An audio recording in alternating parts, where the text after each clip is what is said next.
दगडफेकीबद्दल माहिती नाही, जाळपोळीतही सहभाग नाही. जामिनानंतर ऋषिकेश बेद्रेनं TV9 मराठीला ही प्रतिक्रिया दिली आहे. तसंच मी शरद पवारांचा कार्यकर्ता आहे, जरांगेंशी चांगलेच संबंध आहेत असं देखील ऋषिकेश बेद्रेंचं म्हणणं आहे. बेद्रे हा अंतरवाली सराटीमधील दगडफेकी प्रकरणी आरोपी आहे.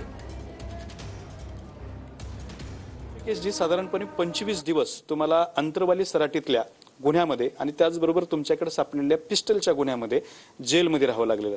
जामीन झालाय, 25 दिवस तुम्ही जेलमध्ये काढलेत, काय सांगाल? मला समाजासाठी काम करायची इच्छा आहे. माझी इच्छा म्हणजे मी समाजासाठी काम करतोय. हे मला एक गुंतवण्याचं काम या ठिकाणी झालेलं आहे. मी समाजासाठी 25 वर्ष आयुष्यभर मी जेलमध्ये राहायला तयार आहे.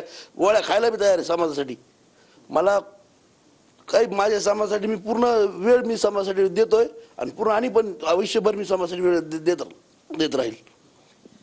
तुमच्यावरती जो गुन्हा दाखल करण्यात आला अंतरवाली सराटीमधले दगडफेक आणि नंतर झालेली जाळपोळ, हिंसाचार, या सगळ्या प्रकारात तुम्ही सहभागी होतात का? त्यात तुमचा काय रोल राहिलेला आहे? मी अंतरवलीत आम्ही मनोज जरांगे पाटील यांच्यासोबत तिथं त्या ठिकाणी उपोषणस्थळी आम्ही होतो. पण तो जो प्रकार झाला आहे तो तिथं लाठीचार चालू असताना आमची त्या आया बहिणीवर लाठीचार झाला. त्यांचे डोके फुटले. त्यांना इतका खूप त्रास सहन करा, म्हणजे रक्त नाल्या होत्या त्या आया बहिणी. लहान लहान मुलांना मारहाण झाली. तिथं आम्ही त्यांना दवाखान्यात न्यायचं काम त्या ठिकाणी त्यावेळेस केलेलं आहे. मग त्यानंतर दगडफेक केली? दगडफेक नाही केली. ती दगडफेक करायचा विषयच नाहीत ना. ते आता त्याचे तर राजकारण आलेलं आहे. संध्याकाळी जी जाळपोळ झाली धुळे सोलापूर हायवेवरती, अनेक बसगाड्या जळण्यात आल्या, फोडण्यात आल्या, त्यामध्ये सुद्धा तुमचं नाव आहे.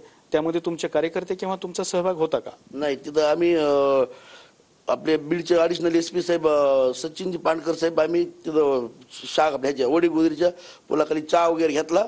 त्यांना मार लागला होता इथं हाताला. ते म्हणजे मला बी लागले, म्हणजे काठी काय त्याला लागली होती तिथं आणि इथं लागली होती. ते म्हणजे आम्ही चहा वगैरे घेतला आणि ते म्हणजे मग तुम्ही जात, आम्ही गेवरात गेलो मग निघून.